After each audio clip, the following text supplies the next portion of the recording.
With a willing heart and skillful hands, the difficult we do right away.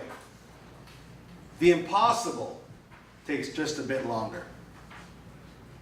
With compassion for others, we build and we fight for peace and freedom. Fellow Toastmasters, guests, today we're going to learn some basic military principles to keep you on the road to success. So today we're going to participate with a little bit of laughter, a few stories, and a little bit of can-do boot camp. You can do. December 28th, 1941, there was a petition sent to the U.S. government for a new fighting force for the U.S. military. It happened right after December 7th, 1941, as we know, a day that will go down in infamy. The Special Fighting Force, they knew that in World War II there was going to be a new type of war. There was going to be battles in jungles, there was going to be amphibious assaults, military attacks by airplanes. They needed a fighting force that was unfearful, a fighting force that could build, and a fighting force that could fight. This petition was for a group of individuals that were construction men that could also fight. By March of 1942, a short period of time, the United States Navy created a military force called Seabees. Seabees. Short term for Construction Battalion. At the very beginning, it was a construction force. And these men and women, 296 of these people, were trained and sent to Bora Bora within 3 months with machine guns and bulldozers to create airstrips for the U.S. military. The motto of the Seabees is "We build and we fight." Is a very unique individual that is not afraid to drop out of a plane, not afraid to go in a boat, and not afraid to shoot. They're very special, qualified people. Their motto, "We build, we fight," gives them a heart of compassion, a heart of fighting, that they will complete a mission no matter what it is. The CB logo, it was a CB for Construction Battalion, was given to an artist in Disney to create a logo for the Seabees, this special fighting force, so they could wear a special insignia. And the insignia was a bumblebee, which in all practicality should not be able to fly. Impossible by physics to fly, but yet it flies. They put a machine gun in the front, holding a wrench and a hammer. That was our logo. I served in the U.S. military, in the greatest Navy in the world, from 1980 to 1986. I joined as a United States Navy Seabee. I can tell you, in 6 years of my military experience, I never went on a boat, which is kind of odd for a Navy man. Everywhere I went was by airplane, because we did tactical landings with bulldozers and jeeps and things like that to build runways and build barracks so the Marine Corps had somewhere to go. So when you think of the first people hitting the shore, it's really not the Marine Corps, although my greatest respect for the Marines. The Seabees usually landed so we could build a landing strip or an amphibious assault for the Marines to come in. Our can-do boot camp. After 1986, like a lot of military young men, we get out of the military, we come home to a world that is very unfamiliar to us. We come home to lack of support, lack of trust, no experience in the workforce. We're used to camaraderie, we're used to teamwork, we're used to doing whatever it takes to get the job done. When we come to a world that will not hire us, a world that will not give us, at that time, hiring abilities into jobs that we were qualified for. I found myself living on the beach. Some of you have heard my story, in Port Hueneme, California, which actually was the home port of the United States Naval Pacific Force, Seabee. And that's where I walked out of. And 4 years later, I found myself homeless, living in a car on Hueneme Beach, right outside the base.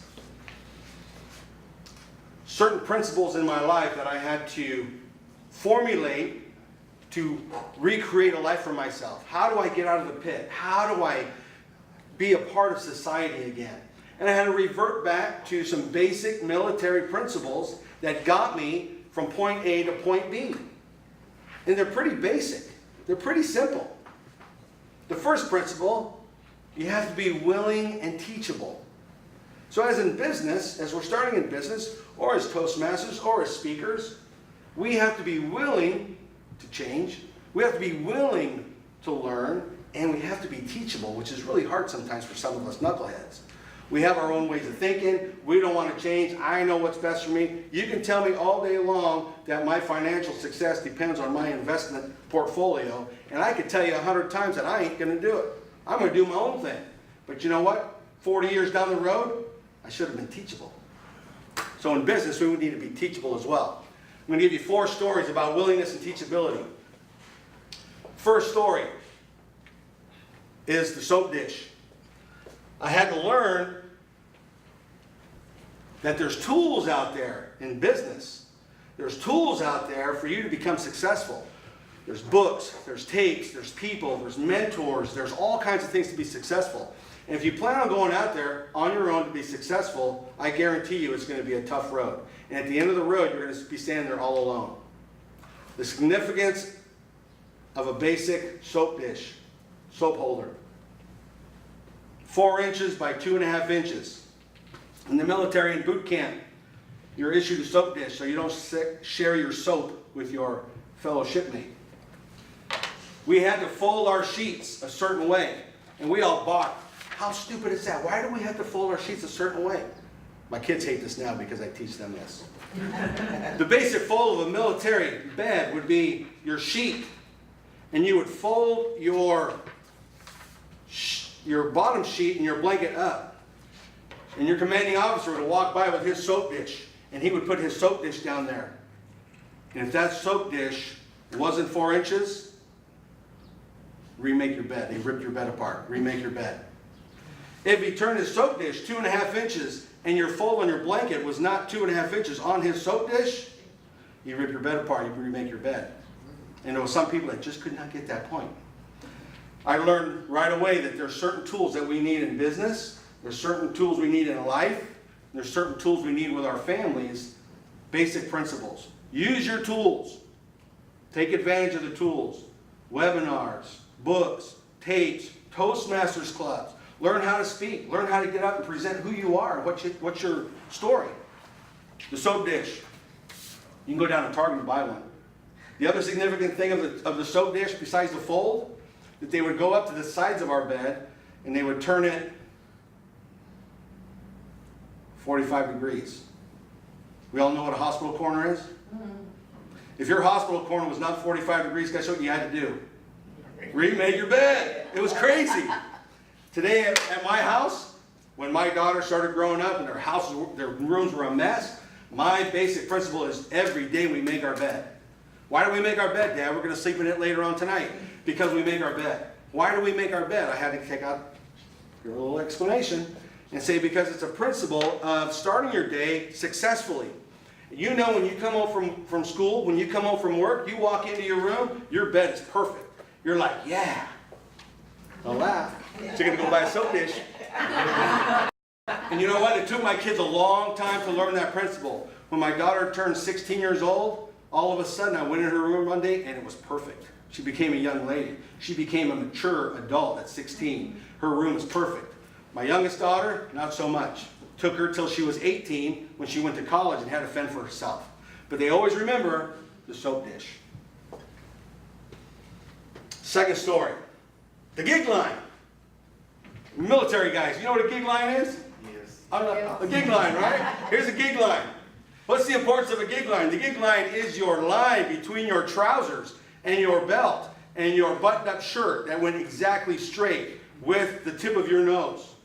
And when we stood at attention in our military dress, and your commanding officer went down and he'd look down, and he'd look right down there, and he'd follow that gig line all the way up to your nose, into your eyeballs. And if your gig line wasn't straight, guess what you did? I love my gig line. And you ran around with your rifle until you basically dropped. What's the importance of a gig line? You got to look sharp. You're going to present yourself. You're representing your family.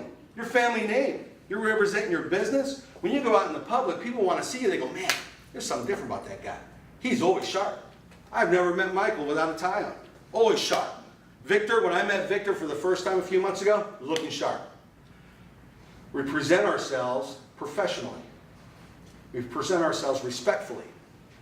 So I don't always, well, I can't tell you that because I usually do, because it's so ingrained in my head that when I get dressed and I put a suit on or I get dressed, I'm like right there. I'm like, all right, gig line, man. There's going to be some old military dude going to see me and go, gig line, man. So looking sharp. Got to look sharp. If you're going to be professional, you got to look sharp. Check your gig line. Next story. Everybody know what a cockroach is? Not good. I was in boot camp. 60 of us marching. 6 squads. I was a squad leader. 6 squads. And we're marching around. We're probably about 4 weeks into our military experience at boot camp. We had to learn how to salute correctly. We had to learn how to stand at attention correctly. We had to learn how to spin and turn to left and right. And we started getting after 4 weeks. Well, after our 12th week, there was graduation time. So we're out on the grinder. A grinder's a big piece of asphalt where there's all kinds of platoons and battalions just marching, doing mundane things, right, to the general public. That you're thinking, why am I marching? It's 100 degrees outside, and we just keep marching and turning left and turning right and turning left and turning right, and we keep marching. Friday afternoon, graduation day, we are on the grinder, and we're looking sharp, and we're marching, all in step. Graduation day, what happens? All the girlfriends come. So the graduating class before us, their family coming. And we're marching down, and all of a sudden we look to the right with our eyeballs, because you can't move your head, and there's a bunch of pretty girls. Even the unattractive girls were pretty. Living with 120 guys for a couple of months. They're all pretty. And we're looking at them, and the worst thing could happen. One girl went like this.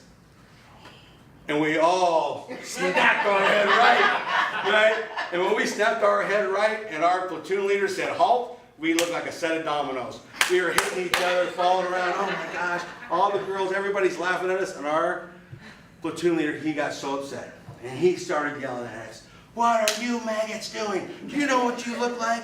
You don't know what you look like. Get on the ground. I want you all on the ground. And 60 of us fell on the ground. And this is what he had us do. I never forget this. We're all on the ground. He says, all right, start kicking your feet. And so, in front of a bunch of families and a bunch of girls, we're all laying there. And we're kicking our feet. He goes, now start moving your arms back and forth. And we start moving our arms back and forth. Now start yelling, I am a cockroach. I am a cockroach. So we're laying on the ground, 60 young men, yelling as loud as we could, we are cockroaches. Defeated our hearts, humbled us to nothingness. Get up. We all got up. We're going to talk about focus. We're going to talk about teamwork. We're going to talk about holding each other accountable. There's a certain purpose, and that's where we're going. We learn humility. We learn teamwork. We learn that not to let your blinders down when you're on your way to a specific goal. If your goal is to be a Toastmaster, be a Toastmaster. Don't go left, don't go right, sign up, become a Toastmaster. If your objective is to be financially successful at the end of your life, keep your blinders on. Use the tools. Meet Michael, meet guys that are in the financial world. I have no idea about that stuff, right? You got to meet these guys. Use your tools. Stay focused. Don't become a cockroach. Fourth story, quick. In boot camp, our bed was so important. Our commanding officer went up to our beds, and our beds had to be perfect. Drop a quarter, it had to bounce. We had one gentleman, young man, Midwest. He was always perfect, had everything perfect. They're going to break you, no matter how perfect you think you are. They're going to find something to break you. This young man was standing there, and this commanding officer went down on his bed with his eyeball about a quarter of an inch. And he put his head right down on his bed. And he started screaming as loud as he could. What? It's on my bed. What is on my bed? Get over here, recruit. And the guy went over there and he looked down and there's nothing there. Right? It's just a bed. It's a wool bed. And they're looking at it. There's a piece of fuzz on my bed. What's that piece of fuzz doing on my bed? Oh, my military guys are laughing. What's that piece of fuzz doing on my bed? What are you going to do in my Navy, recruit? I'm going to work on nuclear reactors, sir. Nuclear reactors? How are you going to work on nuclear reactors if there's fuzz on my bed? If that piece of fuzz gets on my bed, my nuclear reactor is going to explode. My submarine's going to sink. And he picks up nothing. And he says, get over here. And he puts the recruit against the wall. And he goes, put your right arm up. And he put his right arm up. And he walked over and he put the piece of fuzz on the guy's arm, which was nothing. He says, I want you to repeat after me. 1 nuclear reactor, sir. Until I tell you to stop. The young man started yelling. And by the time he started walking around, the young man, he was on the ground crying, trying to hold his arm up of air. Nothing.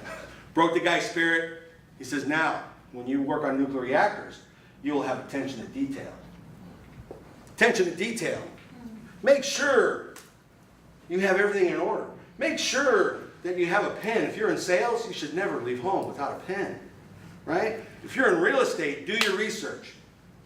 Attention to detail. It's the little things. It's the fuzz on your bed. Next principle, can-do attitude. We've seen this in the past. Many people have seen it. Attitude. If I spell it right. We put a number with each letter. Hope I get this right. And we add all that up. It's going to be 100% is our attitude. Can-do attitude. In the CBs, our motto is can-do. We will not fail. It doesn't matter what it is. No tools, no bullets, no tractors. We'll cross the river. We build and we fight. And our attitude is can-do. 100%. All the time. It's a will to win. Knowing deep down in your heart you will win, no matter the cost. General Patton, one of the greatest military leaders, wrote this quote when he talked about, Mr. Patton, General Patton, do you think you will win the war? And he says this, we will win because we will never lose. There can never be defeat if a man refuses to accept defeat. Wars are lost in the mind before they are lost on the ground. No nation was ever defeated until the people were willing to accept defeat. As our last speech talked about overcoming your fear, get it great in your heart. You can do it. You can do. Never accept defeat. Never quit. And if you never quit, you'll never fail. You just got to keep going. Third principle, compassion and purpose. Compassion and purpose. No matter what your business is, no matter who you are, success, as we said at the beginning, has no bias. Black, brown, green, yellow, blue, it don't matter. Success and failure has no bias. I can walk the streets and see many bums out there carrying a backpack, white folks with no money. I can go down the street and see many black folks out of work. I can see a bunch of people out there just mingling, unsuccessful. On the flip side, I can get those same amount of people, the same numbers, and show you some very successful people. Compassion for others. Through your business, do you need to give more? Do you need to serve more? Do you need to go give some free speeches to somebody who's really down and out? Maybe the Union Gospel Mission. Maybe you need to go tell your story. Compassion. The United States government, the United States military, from 1942 to the present day, the Seabees can do. And their motto is compassion for others. We travel to everybody's country in this known universe and help. If there's not a war, the Seabees will go to hurricane-stricken islands because we have a compassion in our hearts. So as I came out of my stupor, living in my car, these principles, willingness and teachability, got me out of that car, got me reading a book, got me to remember my soap dish, got me to remember not to be a cockroach. God didn't make me to be a cockroach. God made me to be successful, to give back, to have compassion for others, and to never forget my can-do attitude. When it comes to my family, my children, my grandchildren, my business, my colleagues, my church, everybody knows Johnny has got a can-do attitude. So with willing hearts and skillful hands. The difficult, we do it once. The impossible takes a bit longer. With compassion for others, we build and we fight for peace with freedom. Mr. Toastmaster.